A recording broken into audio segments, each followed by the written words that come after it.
Saliendo de Cuzco hacia el este, por la carretera que lleva a Pisac, encontramos la ruta que durante siglos ha conducido desde la antigua capital inca al territorio de la selva. Ascendiendo de Colquepata a Paucartambo y atravesando las últimas cumbres andinas, nos adentramos en el Parque Nacional del Manu. Después, hay un largo camino de descenso que acaba en Pilcopata. 10 o 12 jornadas a lomos de mula han separado durante siglos dos territorios distantes y diversos: el Cuzco imperial y el Avisca, el territorio boscoso de la Marumayo, el Madre de Dios que bautizaron los españoles.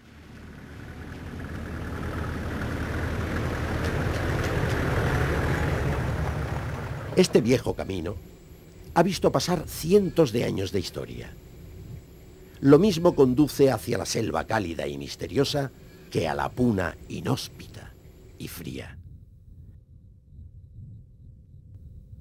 Lo transitaron los incas viniendo a fundar Cuzco primero y alejándose de él después, 400 años más tarde, buscando el refugio de los bosques, al momento de la caída de su último rey y la pérdida definitiva del imperio. Atalayas de piedra anteriores a los incas lo custodiaban ya, amurallando de guerrero su paso. Tal ha sido siempre la importancia de este camino.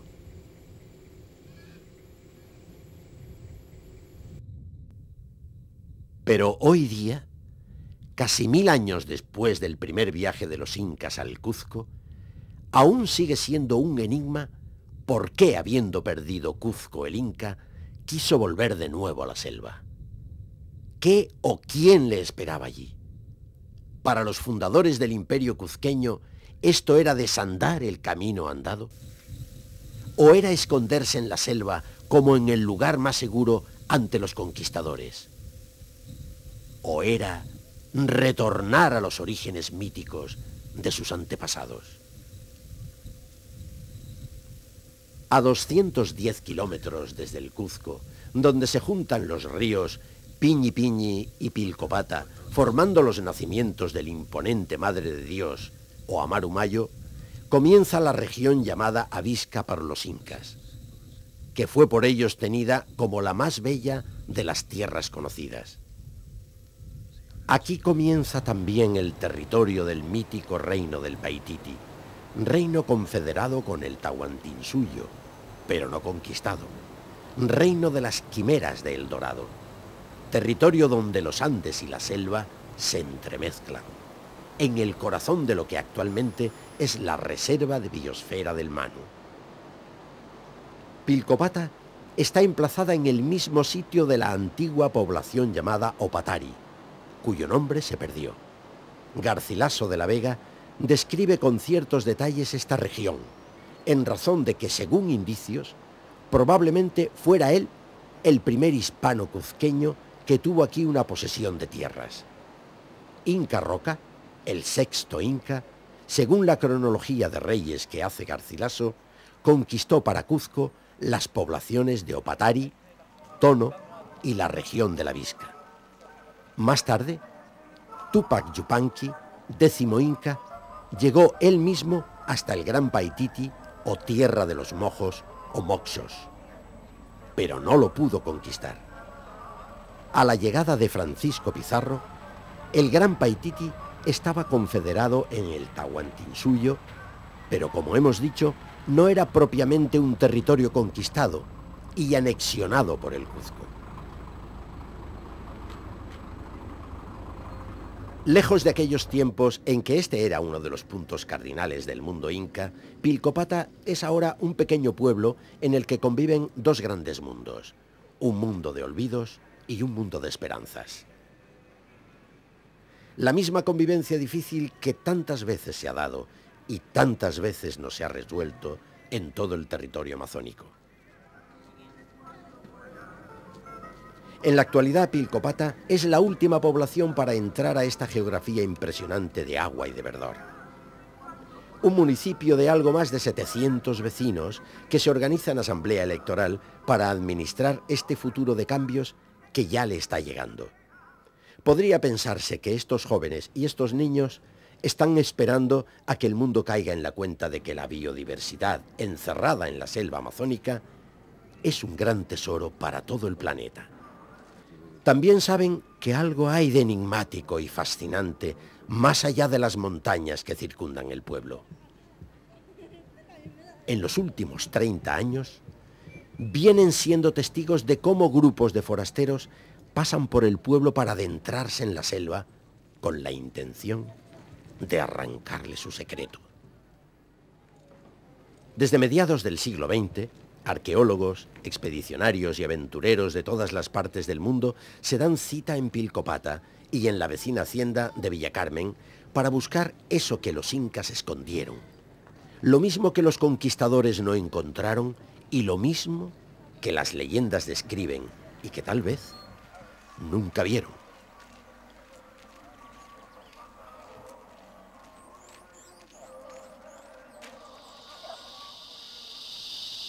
Fue precisamente en Villacarmen donde se tuvo la primera de las referencias vivas sobre los petroglifos del Palatoa, traída por los nativos que siempre han acostumbrado a hacer frecuentes y largas visitas a esta hacienda.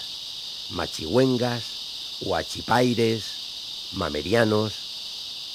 Se recuerda a un viejo huachipaire que vivía aquí el año 1957, haciéndose entender en una mezcla de quechua y castellano. Hablaba de edificios y monumentos muy grandes que había en lo alto del río Palatoa. Algunos de los muchachos que le escucharon por aquel entonces han esparcido sus relatos por remotos países. Poco después, el explorador Al Bello habla en el diario El Comercio de Lima de una gran colección de grabados que ha visto sobre unas rocas en la orilla del río Sinquibenia. Sin duda, son los mismos grabados a los que se refería el huachipaire. También se dio por seguro que se trataba de los mismos que dejó descritos en sus crónicas el misionero dominico Vicente de Cenitagoya hacia 1920. No hay todavía en esos tiempos una intención de darle algún significado a los petroglifos. Pero sí es cierto que desde el 57 al 60 queda establecida una estrecha relación entre la existencia de los petroglifos del Palatoa y la más que probable existencia del Paititi peruano o el Paititi.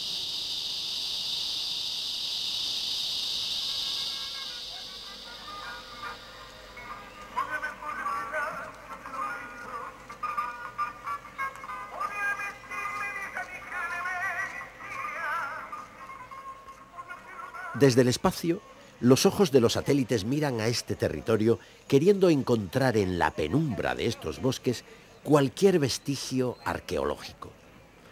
Para muchos investigadores, el Paititi del Manu es el gran enigma arqueológico de Sudamérica. Ni ha sido hallado y ni siquiera su existencia se puede probar. Pero se sigue afirmando que en estas selvas surorientales del Perú existe esa fabulosa ciudad de piedra y que, por si fuera poco, esa ciudad aún está viva. Este reclamo arqueológico, junto con la atracción que ejerce ser una reserva mundial de la biosfera, hace que Pilcopata y otras poblaciones de la zona estén convirtiéndose en polos turísticos para arqueólogos profesionales y aficionados y para los entusiastas del turismo ecológico y de aventura. Las que fueron 10 o 12 jornadas a caballo desde el Cuzco son ahora 8 horas de viaje en un vehículo motorizado. Y el esfuerzo del proyecto Promanu, que tiene una sede administrativa en Pilcopata, está dirigiendo este cambio trascendental del olvido a la esperanza, vigilando que ninguna imprudencia sobrepase los límites intocables de la selva.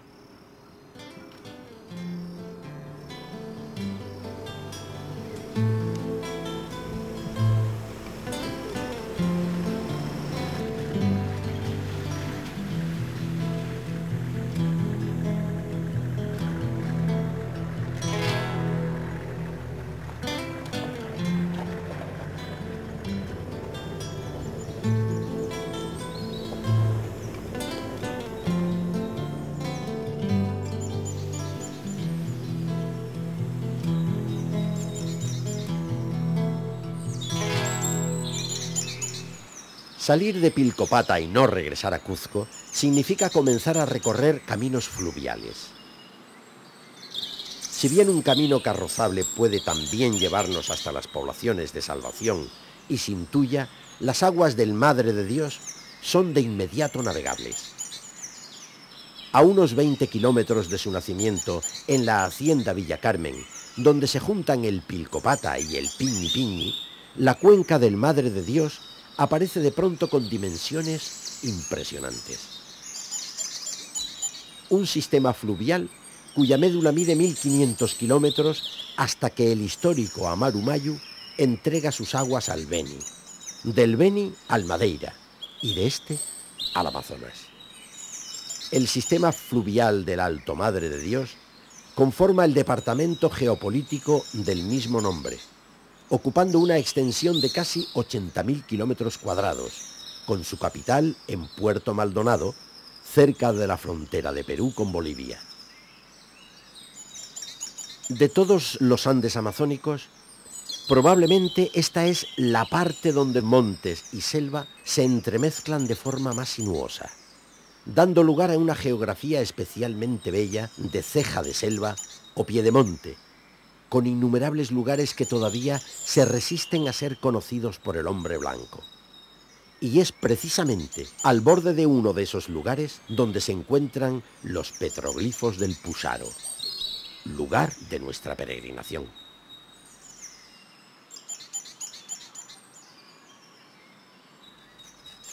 Fascinados por la belleza de la Visca, los incas pretendieron ampliar sus dominios a este territorio que llamaron Antisuyo, donde los horizontes se ven infinitamente más lejos que en los valles interandinos.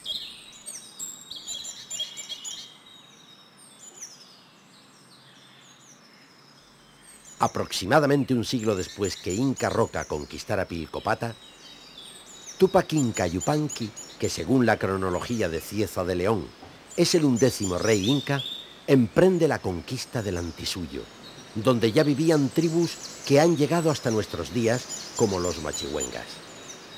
Pero el ejército inca se perdió en las profundidades de los bosques, y Tupac Yupanqui regresa maltrecho a Cuzco, cuando ya se le daba por muerto, inaugurando así la historia conocida de expediciones fracasadas al inexpugnable Paititi.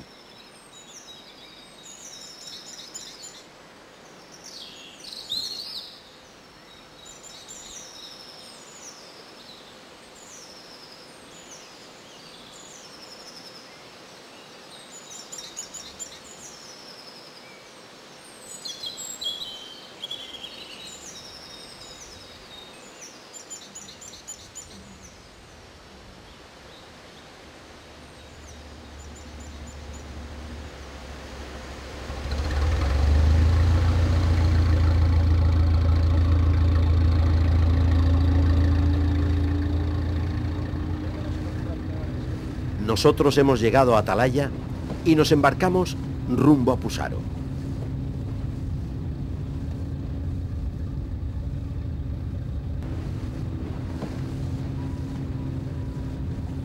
En tiempos de la conquista española, Juan Álvarez Maldonado recibe el encargo de ganar la cuenca del Amaru Mayo.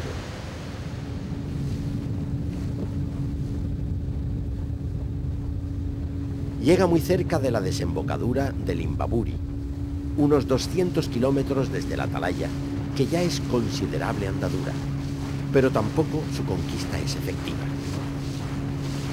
Ya en el Perú republicano, otro Maldonado, Faustino, en 1861 recorre entero el Madre de Dios.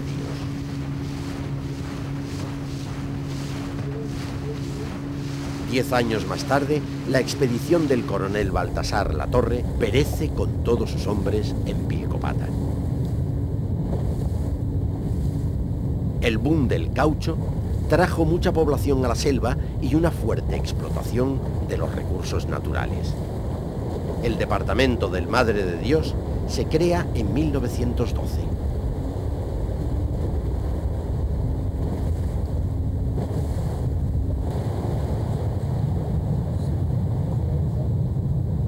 En 1925, el coronel británico Percy Fawcett avanza desde Brasil a la búsqueda del Paititi el Dorado peruano. Desde el río Colorado, envía este mensaje a su esposa. No debes temer un fracaso. Pero ese mismo día se internaron en la jungla y nunca se los volvió a ver.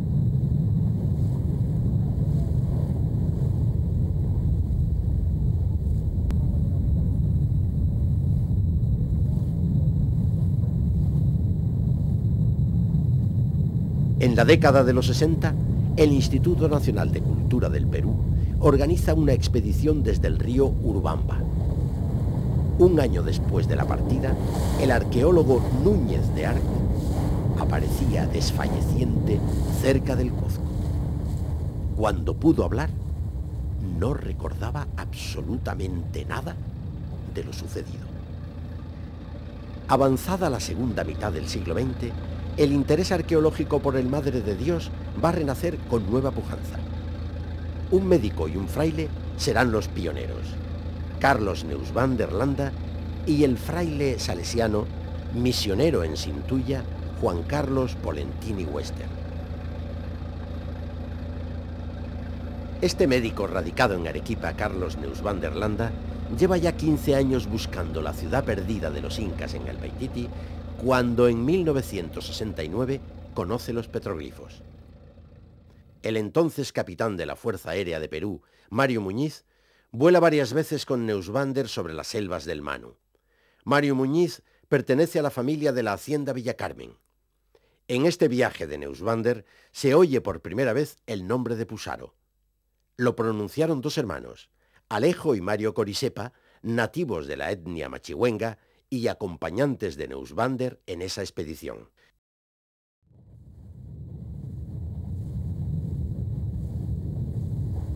En agosto de 1970, el norteamericano Robert Nichols, editor de la revista Peruvian Times, junto con los franceses Serge Debreu y Gerard Puel, viajan a las montañas del Pusaro, al mismo territorio que está explorando Neusvander. Van guiados por los ya conocidos hermanos Alejo y Mario Corisepa. Un día, estos dos guías regresaron a su comunidad machihuenga, pero Nichols, Debreu y Gerard Puel no han regresado jamás. Otros seguidores de las aventuras arqueológicas del doctor arequipeño son George y Joan Macmillan, que en 1976 viajan desde Estados Unidos a Perú en busca de Neusvander. Tienen especial interés en conocer los petroglifos. Será después de esta visita suya cuando por primera vez se va a difundir una interpretación esotérica de aquellos grabados del Pusaro. Gregory de Germengian, miembro del prestigioso Explorer Club de Massachusetts, es otro norteamericano explorador impenitente del territorio del Alto Madre de Dios. A principios de los 90, de Germengian contacta con Neusvander y en 1991 visita también los petroglifos del Pusaro. Neusvander y de Germengian, aún con muchas peripecias y sufrimientos, son dos de los escasos ejemplos de exploradores que se han adentrado en este territorio y han logrado salir vivos. En 1997, el noruego Lars Hafskol parte en canoa desde el puerto San Fermín, en Bolivia. Sube por el Madre de Dios y el Colorado, en cuyas aguas fue visto por última vez, según narración de quienes lo acompañaban. La reciente expedición francesa conocida como Operación Pantiacoya 2001 tenía como objetivo explorar las pirámides de Paratoari. Venían estudiando esta zona desde el 98, cuando el satélite Spot 2 difunde nuevas y más detalladas fotografías de aquellas sugerentes formaciones piramidales.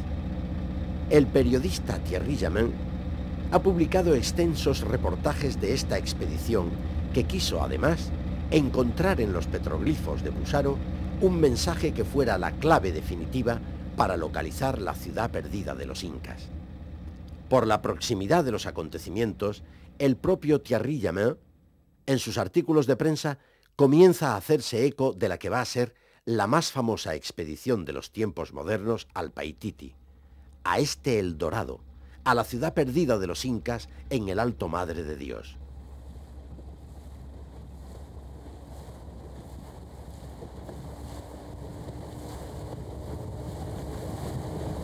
El explorador italo-polaco Jacek Palkiewicz, apoyado por gobiernos y con una fuerte financiación, pretende una avanzada para la que va a ser su expedición decisiva en busca del Paititi peruano. Es octubre de 2001, ya iniciada la estación de lluvias en estas latitudes amazónicas. A Jacek Palkiewicz le da crédito su fama por la escalada en 1996 a lo que fijó como fuentes del Amazonas en la ladera oriental del Apurímac, a una altura de más de 5.000 metros.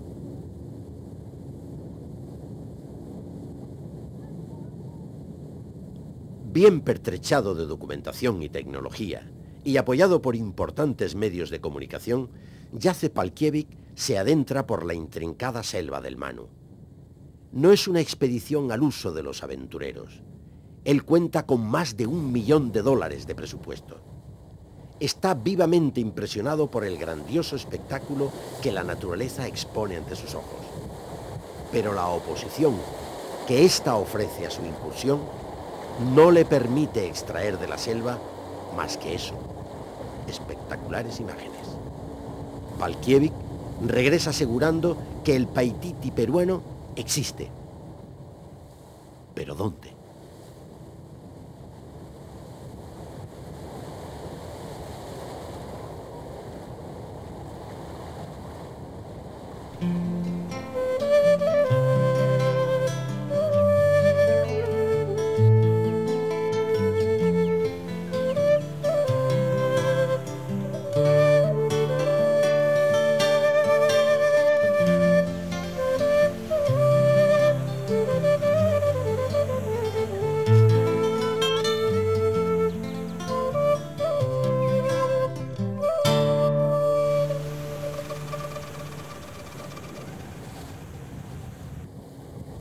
Le sobran a la selva medios naturales para defender su secreto. Navegamos hacia el puesto de vigilancia de Promanu, punto 250, en la margen derecha del Alto Madre de Dios. Es una gran corriente de agua que cuando estrecha su cauce se hace impetuosa. Aquí la situación fluvial se da en dos estaciones bien diferenciadas cada año, época de lluvias y época seca. Estamos en el inicio de la gran cuenca amazónica, en el pie mismo de los Andes.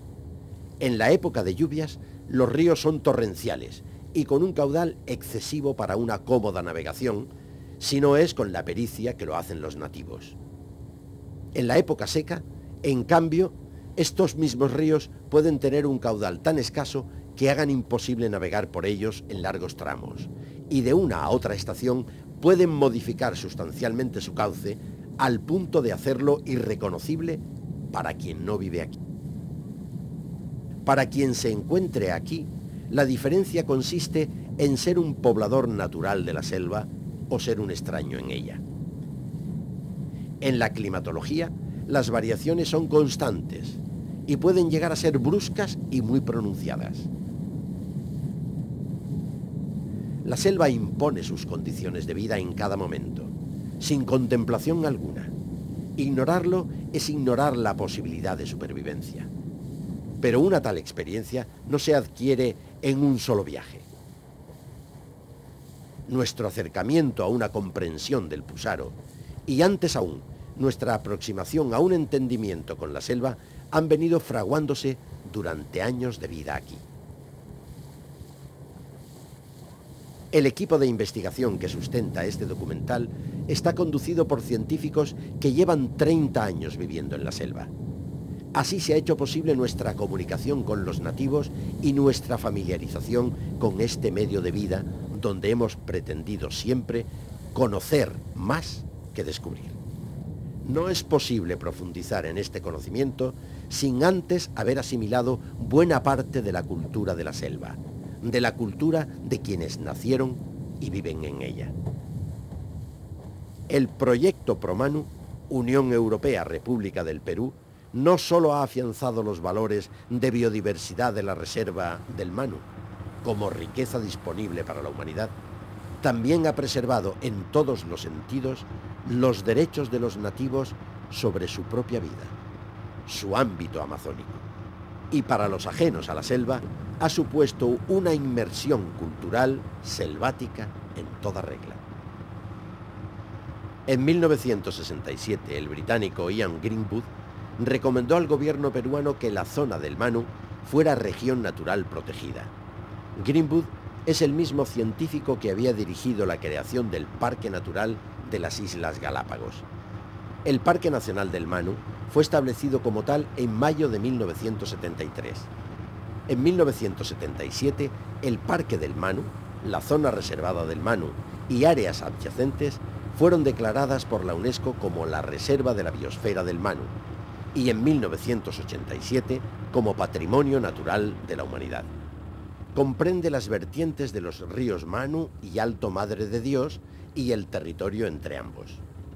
Una extensión de 1,5 millones de hectáreas, con una densidad de población de menos de 1 habitante por kilómetro cuadrado, con la salvedad de que existen comunidades de nativos que no han sido censados e incluso ni siquiera contactados todavía.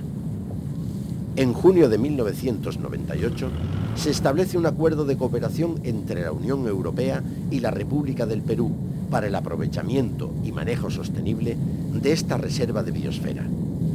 Este es el proyecto ProManu, que está siendo tutelado por el Instituto Nacional de Recursos Naturales de Perú y la Comisión Europea.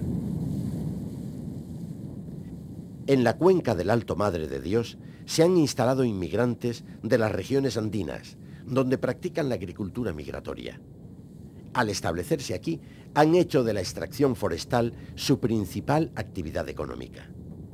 En cuanto a la población nativa, esta se compone de varias comunidades con diferentes características étnicas y lingüísticas. Los principales grupos son los machigüengas, los paco-pacoris, los mascos o los masaco, los amahuacas y los huachipaires. Muchas de estas comunidades han preferido permanecer aisladas de la civilización moderna o mantienen contactos escasos o esporádicos. La población indígena en el parque goza de libertad de movimiento y autonomía. Algunas comunidades han incorporado la lengua española y asisten al sistema estatal de enseñanza.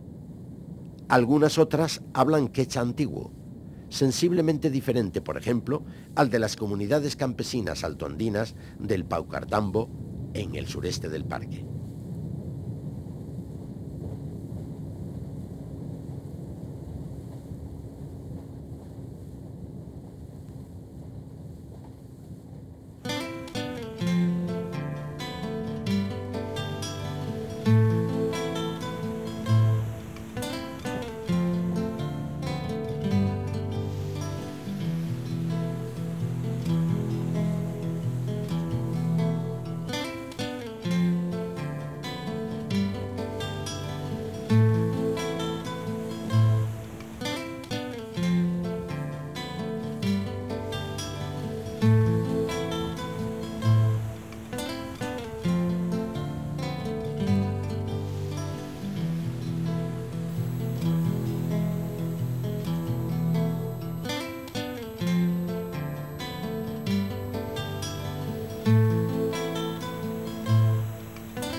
Hasta la base 250 de ProManu, desde el embarcadero de Atalaya, 10 horas de navegación que ha sido rápida y cómoda a bordo del Peque Peque, nombre familiar que dan a este tipo de canoa de poco calado, pero de gran estabilidad, motorizada con un ligero fueraborda de diseño exclusivo para estos ríos y muy original.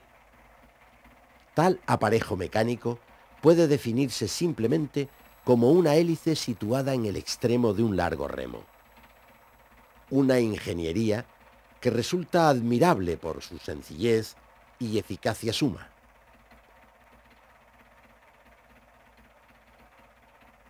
El sonido característico de este pequeño motor de 2 tiempos y su tamaño es lo que le ha dado el nombre a la embarcación Peque Peque.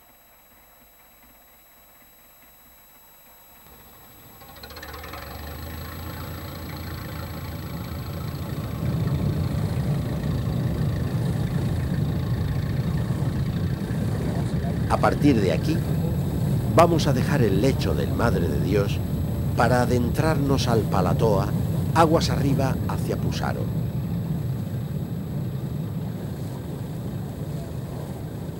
Aunque todavía estamos al final de la época de lluvias, enseguida las aguas del Palatoa nos dejan una profundidad mínima para mantenernos a flote.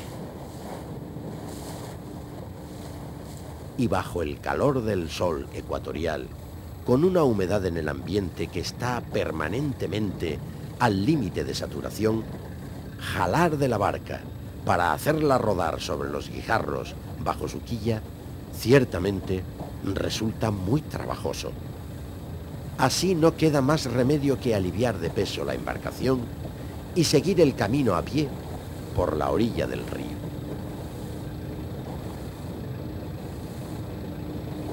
A un día de camino rápido que venimos haciendo desde Atalaya, nos están esperando los nativos de la comunidad machigüenga de Palatoa Teparo.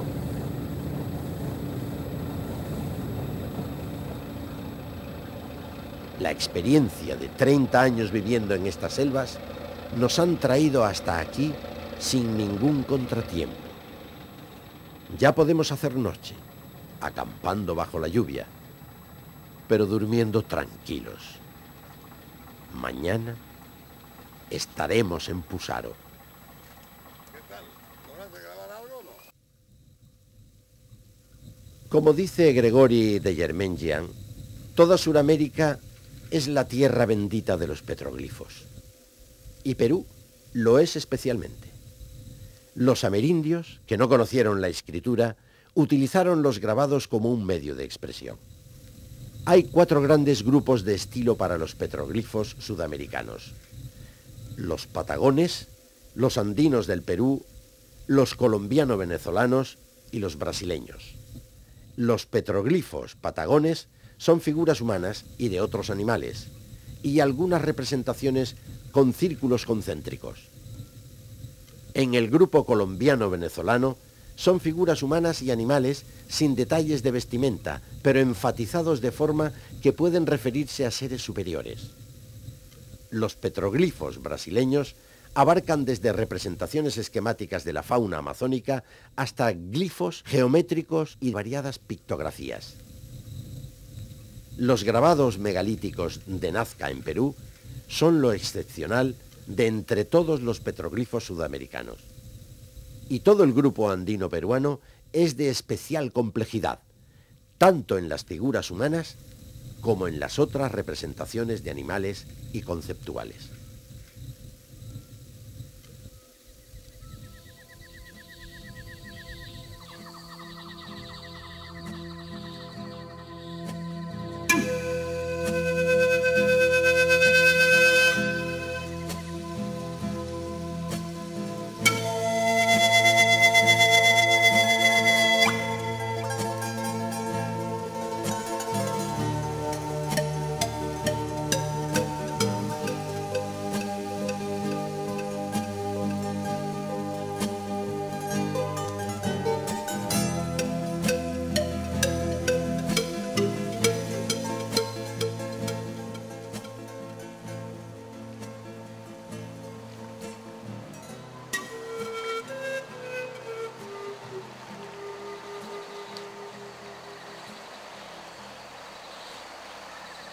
En la confluencia del río Pantiacoya, por la derecha con el Sinquivenia, mirándose en las aguas del recién nacido Palatoa, un farallón rocoso se esconde al abrigo de una cortina de árboles.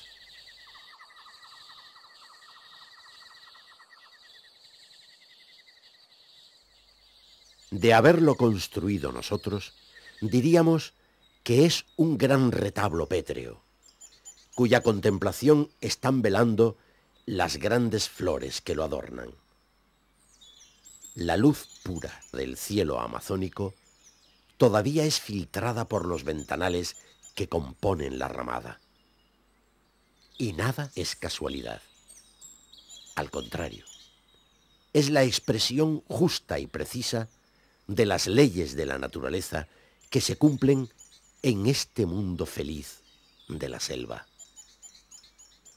Es que hace muchos cientos de años los hombres estuvieron aquí, ante el muro sagrado, imprimiendo en él las huellas de su alma. Pero aquellos hombres se fueron, y ahora la selva, con sus propios recursos, ocupa su lugar. Entre la pared de árboles y el muro vertical está este espacio íntimo para el espíritu de quienes poblaron este territorio virgen y paradisíaco. La ciencia, la fe y la vida entera de aquel poblador quedó esculpida en esta piedra. Al igual que el hombre de las catedrales quiso plasmar en cada pórtico todo su cielo de creencias y su infierno de temores, en Pusaro, bien lejos de la Edad Media europea y con un procedimiento análogo, otra civilización nos explica su propio mundo celeste al que eleva su mente, el mundo de tierra y agua, donde pone sus pies y sudores, y el otro mundo, el subterráneo, de donde brota la vida que crece y que respira.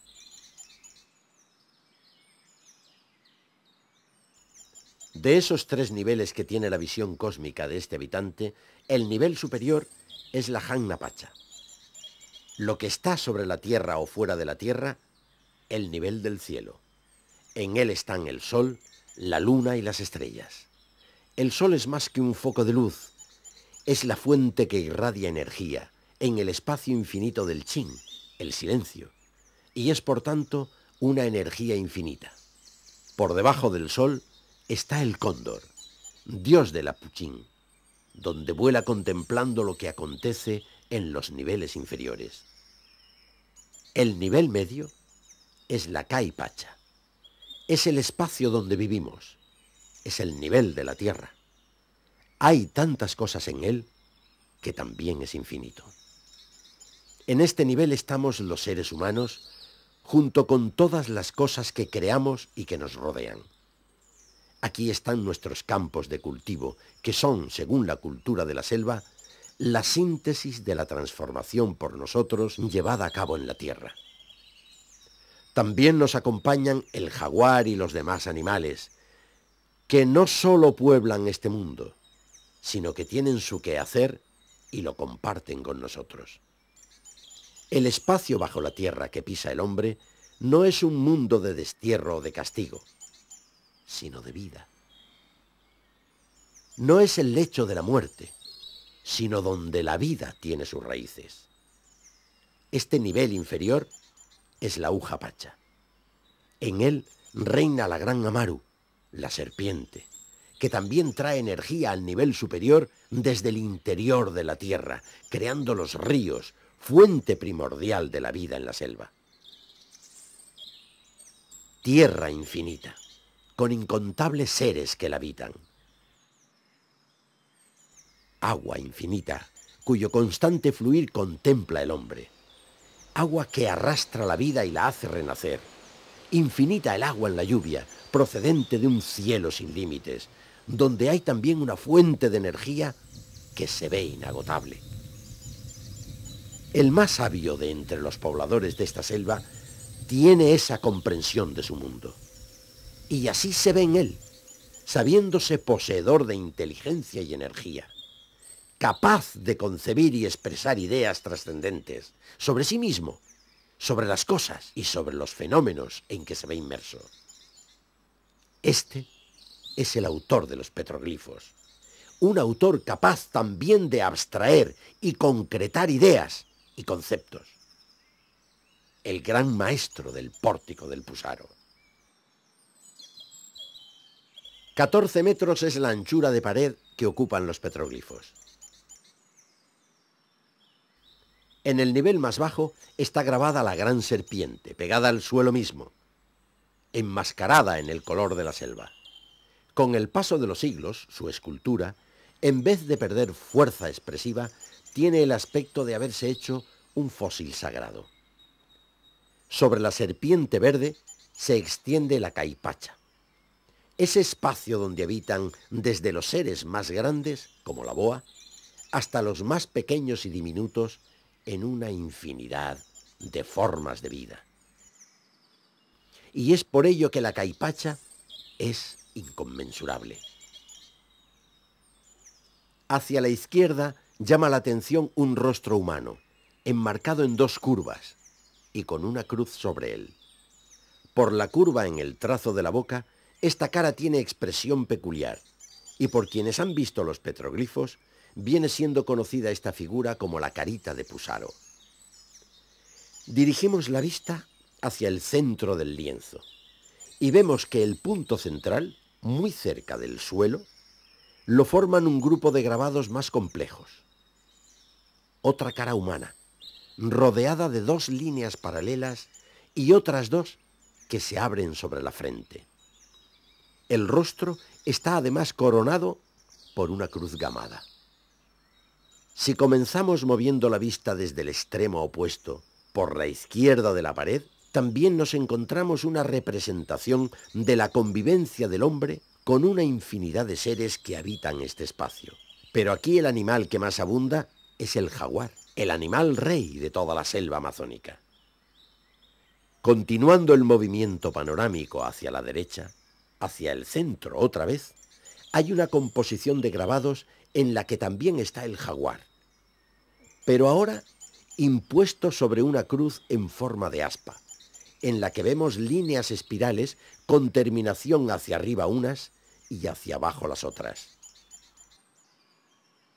La composición destacada más adelante es otra expresión conceptual, no solo una figura antropomorfa o zoomorfa, sino algo más.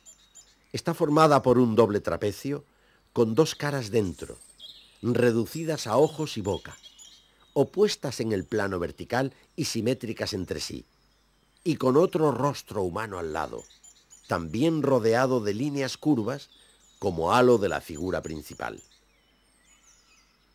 Este movimiento panorámico, si en vez de hacerlo horizontal, lo hacemos en diagonal, partiendo otra vez desde el centro hacia la izquierda, en una inclinación de unos 45 grados sobre el suelo, vemos que el final de los grabados es precisamente esa simplificación jeroglífica del cóndor, figura que está situada, como ya se dijo antes, en el nivel muy superior al gran conjunto de los grabados que comienzan en el suelo. Pero cuando hemos realizado este último movimiento con la vista sobre los grabados, ha ocurrido algo que para nosotros era absolutamente inesperado. Algo de lo que no nos habíamos percatado mientras filmábamos los petroglifos y de lo que nadie nos había hablado hasta el momento. Efectivamente, repitiendo el mismo movimiento, vemos que este es una trayectoria en línea recta pasando por las tres composiciones principales que habíamos destacado en este lado del lienzo. El punto de arranque en la cara de abajo, la cara segunda y la figura geométrica a su lado, y el aspa de espirales con la cabeza de jaguar. Nos hemos topado con la evidencia de que la colocación de los conjuntos de grabados que más nos habían llamado la atención, porque parecen expresiones conceptuales y no figuras simples, no es aleatoria. Al contrario, están alineados entre sí de una manera que sin duda es premeditada. Y ya comenzamos a pensar que esta alineación, esta organización de las figuras principales sobre el lienzo de los petroglifos, tampoco va a ser la única que encontremos, porque esa cara de 4 ojos es única y por tanto será el centro de algo. Si giramos la vista a la derecha, buscando los otros grupos a los que habíamos dado más importancia, inmediatamente comprobamos que también la misma frente del rostro humano junto al suelo está alineada con la frente de la segunda cara y con la cruz hecha en la cabeza de la gran boa, grabada con máxima definición en el lado derecho del cuadro. Ampliando el cuadro para tener una vista general del gran lienzo, vemos con toda claridad las 2 líneas rectas que de uno y otro lado convergen en la cara más compleja, la que está más cerca del suelo. Y la tercera evidencia salta a la vista. La testuz de la gran boa, a la derecha del cuadro, está a la misma altura de la intersección que hay entre ese aspa de espirales en el lado izquierdo. Es decir, las 5 composiciones de grabados que habíamos destacado como importantes nos reafirman que lo son y que además forman entre sí un triángulo rectángulo. Y ya habría que cerrar los ojos inmediatamente para no ver que el rostro humano de la derecha y el de la izquierda también están a la misma altura. La cuarta línea que los une forma otro triángulo paralelo al primero y encerrado en él. Asombrosa revelación de los petroglifos del Pusaro. También es una definitiva certeza que la cara de los 4 ojos en la base de los petroglifos cobra ahora una importancia capital. En todas las culturas antiguas de todos los continentes, la cruz gamada es una representación de fuerza, de energía. El académico ruso Yuri Zubrinsky, cuando conoció los petroglifos, nos dijo que la cruz gamada representa también el universo, es decir, la suma total de la energía. Los 2 ojos añadidos representan al ser humano que está capacitado para ver más, capaz de ver y percibir aquello que otros no ven. Es un ser sabio y poseedor de una gran energía. Las 2 líneas que bordean la cara es la representación de la energía que irradia este ser humano, el halo energético y luminoso que lo envuelve. Las otras 4 curvas que brotan de su frente son un énfasis de este halo de luminosidad. Estamos, pues, ante el sujeto de mayor importancia de cuantos se representan aquí. Estamos ante el maestro espiritual de un pueblo.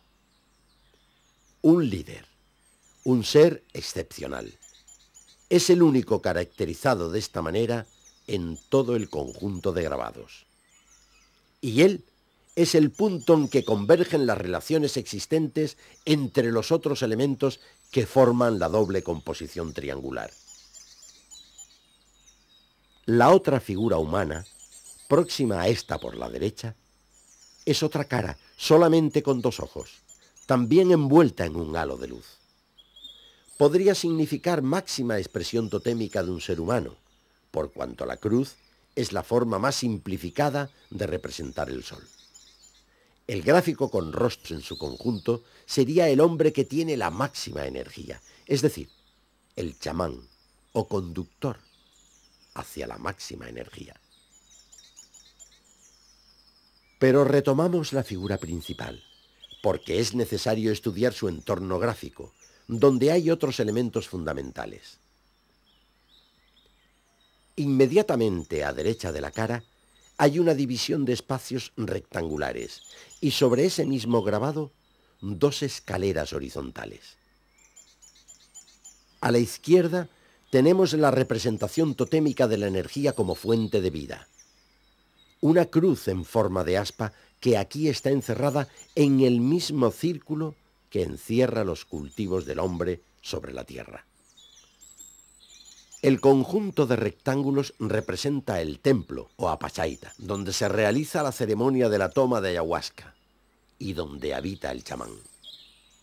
En cuanto a la escalera, dentro de la concepción de estos chamanes, representa el instrumento para pasar de un nivel vital a otro. Aquí están grabadas en posición horizontal, porque es con su voluntad y con el ayahuasca cómo ese ser humano puede mover la escalera en todas direcciones. Puede ascender a cualquier cielo o descender a la aguja pacha o salir de ella. En los pueblos de la Amazonía, la ayahuasca tiene una importancia primordial en la vida de los nativos. Traducida literalmente, la palabra ayahuasca significa la soga de la muerte, pensando que para renacer se tiene que morir primero. Es decir, borrar de tu mente aquello que conforma tu carácter, que te da tu personalidad y determina tus comportamientos. La infusión de esa raíz aérea de la ayahuasca, ingerida bajo la dirección de un chamán maestro en ese método de introspección, conduce al iniciado hasta introducirlo en el mundo de su subconsciente, de su memoria profunda, donde se va a encontrar con el entrevero de imágenes olvidadas, pero no perdidas, imágenes y vivencias que puede recordar después y que el chamán trata de interpretar. Hemos forjado nuestra teoría sobre los petroglifos del Pusaro basándonos en las opiniones oídas a los actuales chamanes maestros en el uso de la ayahuasca, que han vivido y viven en esta región y con quienes hemos conversado durante años. Su idea, y por tanto la nuestra, es que el lugar de los petroglifos fue el lugar de meditación mediante la ayahuasca, y la propia ceremonia está representada aquí, junto al panegírico de su propia concepción del cielo, la tierra y cuanto les rodea.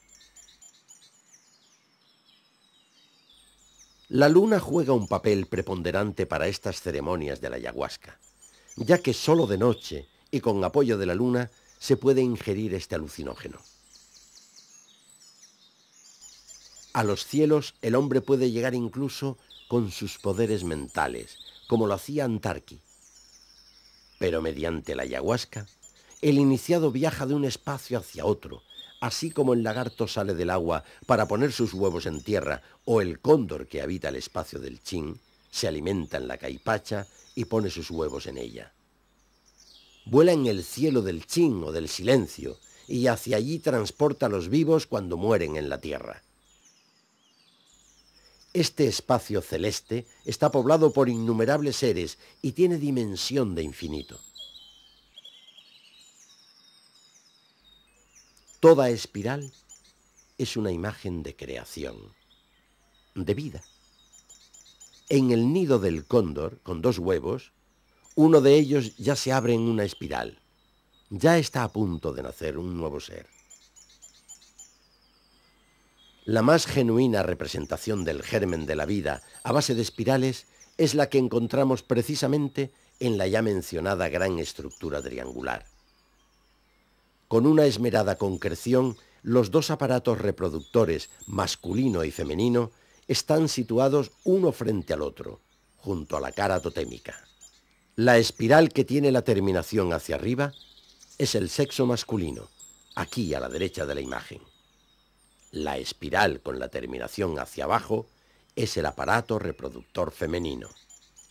Encontrar los 2 símbolos representados juntos es la ideografía de la procreación de todo el género humano, y del cóndor, cuyas alas vemos en medio, y de las otras formas de vida que están arriba y abajo de las alas de ese cóndor. La síntesis ideográfica de la caipacha es el gran círculo situado a derecha del cuadro. Encierra no solo las innumerables formas de vida, sino también los cultivos que el hombre realiza sobre la tierra. El vértice derecho del triángulo es la serpiente, que tiene una cruz en la cabeza, es decir, representación también totémica de la serpiente. El Amaru-Mayo, hoy llamado río Madre de Dios, es una divinidad en la antigua creencia de los nativos. La gran Amaru, la gran serpiente, que tiene sus mandíbulas en la unión del piñi piñi y del pilcopata que le dan origen, tiene su cabeza donde está el cerebro, aquí, en Pusaro. Y los ojos de esta serpiente son las dos lagunas donde nace el río Negro, también afluente del Amaru-Mayo. Son las divinidades poderosas quienes hacen que estos espacios estén poblados por innumerables seres vivos. Y el artista grabador se dedicó con ahínco a trasladar a la pared del Pusaro la gran familia de todas las especies con quien él comparte la vida. El lado izquierdo del triángulo tiene en su punto medio un grabado que fue para nosotros el talismán que nos obsesionó con el Paititi peruano y con el Pusaro. Esa figura estaba en el medallón que aquel día de 1993, al final de la procesión del Cristo de los Milagros, un desconocido le entregó en una calle de Lima al ingeniero Fernando Ortega San Martín. En ninguna de las tiendas de artesanía de la ciudad pudo encontrar un ejemplar parecido. El medallón lo acompañó al que fuera su primer viaje a la selva del Alto Madre de Dios y se convirtió en el amuleto que lo llevó a escribir su novela sobre Paiquiquín. Ese amuleto y Fernando nos acompañan ya durante 10 años en todos nuestros viajes a estas selvas encantadas. La figura se compone de 2 trapecios enfrentados por el lado más corto, y en cada uno de ellos, simbólicamente, aparece la faz del hombre. Es una forma más de cuantas en el mundo representan el bien y el mal, el positivo y el negativo en un solo ser. La figura humana a su lado implica que el hombre tiene también ese carácter dual y que está sometido también a las 2 fuerzas opuestas. En el vértice opuesto al de la serpiente tenemos otra representación totémica de un animal muy importante en toda la Amazonía, el jaguar. Pero aquí, como en todo este retablo de petroglifos, no está aislado, sino engarzado en el esquema de la procreación. A uno y otro lado del aspa están los símbolos procreadores masculino y femenino, que al unirse han generado un nuevo ser. Al jaguar adulto, en la parte superior, sucede el cachorro del jaguar bajo la cabeza del adulto. El jaguar es el animal al que se le rinde un gran respeto y es considerado como tal también en la cultura inca de los fundadores del Cuzco. La representación totémica del jaguar se caracteriza por ese grupo de líneas que le salen en penacho desde la cabeza. El jaguar es, junto con la serpiente, uno de los 2 animales que pasan a formar parte de la religión oficial impuesta en el imperio inca cuzqueño. Aquí en Pusaro, el jaguar, los demás seres vivos y el hombre forman parte del mismo mundo y conviven en él, interrelacionados. Esta es la expresión conceptual de la vida amazónica. Una densa trama de relaciones entre todos los seres que la pueblan y los fenómenos que en ella se dan. El maestro de Pusaro demuestra un permanente interés por expresar la capacidad que el humano tiene para adquirir la sabiduría de entre todo lo que le rodea. Así, en cada grupo de seres ha colocado un humano dotado de extrapercepción, con rayos que destellan su inteligencia o con aureola que lo circunda. En último lugar, nos referimos a una de las actividades del propio ser humano, una actividad a la que el maestro de Pusaro también rinde su tributo espiritual y cultural, la actividad del hombre directamente sobre la tierra, los cultivos, la agricultura. Es la expresión del círculo que encierra esas plantaciones, esas semillas de maíz, de papa, esos surcos labrados en la tierra. Es la bendita chacra, que durante siglos le ha servido al humilde campesino de los Andes para matar el hambre. Pero también es la agricultura portentosa, tan feraz y tan abundante que le sirvió al imperio inca para alimentar su poderoso ejército, para mantener su millonaria población.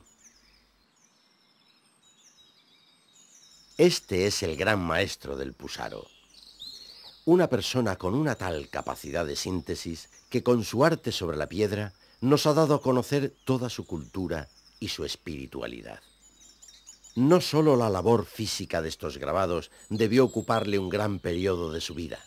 Es más inquietante pensar cómo fue capaz de adquirir una tan amplia y tan compleja ideología, y cómo él se siente sabedor y poseedor de estos conocimientos. La respuesta exige retomar la visión conjunta del esquema que componen sobre la pared los grabados más importantes, el doble triángulo. Pero el bosquecillo de árboles delante de los petroglifos impidió alejarnos más con la cámara para que la parte central de ese lienzo de grabados entrara en un solo cuadro. De no haber sido por eso, la figura triangular tendría ahora una forma más regular. Pero lo cierto es que en este recóndito lugar del Pusaro encontramos la misma figura geométrica que es el símbolo universal de la gran sabiduría, el símbolo de la visión cósmica. La misma expresión para el mismo concepto en culturas tan alejadas del Pusaro y tan dispares como, por ejemplo, las culturas egipcia y la judeocristiana. Pero es más conspicua la particularidad del Pusaro. Este triángulo está invertido, y son dos triángulos, y no uno solo. Es uno que encierra al otro, que comprende el otro, con una evidente redundancia del dinamismo en la relación de seres. En el triángulo invertido, la relación de fuerzas fluye hacia el vértice inferior, que aquí es un ser humano. No es un Dios. No se trata del Dios que está en la cúspide y del que emana todo, como en las otras culturas. El triángulo que descansa sobre la base. Es a la inversa. El gran maestro del Pusaro, estando en el vértice inferior, es el hombre, gran receptor de experiencias y de fenómenos, con la mente abierta a la comprensión del mundo. Hay una cuestión más, y muy importante, que radica en los petroglifos del Pusaro. Y es que lo que se expresa aquí trasciende de la cultura de selva y se proyecta en la cultura inca, cuzqueña, estrictamente andina. Cuando los reyes del Cuzco necesitaron imponer una religión oficial, ésta asume como objetos más venerables los mismos que ya son esenciales en los petroglifos de Pusaro: el sol y la luna, el jaguar y la serpiente, los cultivos y el maíz. Más, por si esto fuera poco expresivo, en el Coricancha del Cuzco aparece un árbol de gran tamaño, como tributo a su lejano, pero imborrable, recuerdo de la selva. Decididamente, nos inclinamos a creer que el inca cuzqueño procedía de estas tierras. Pero eso ya será otra historia.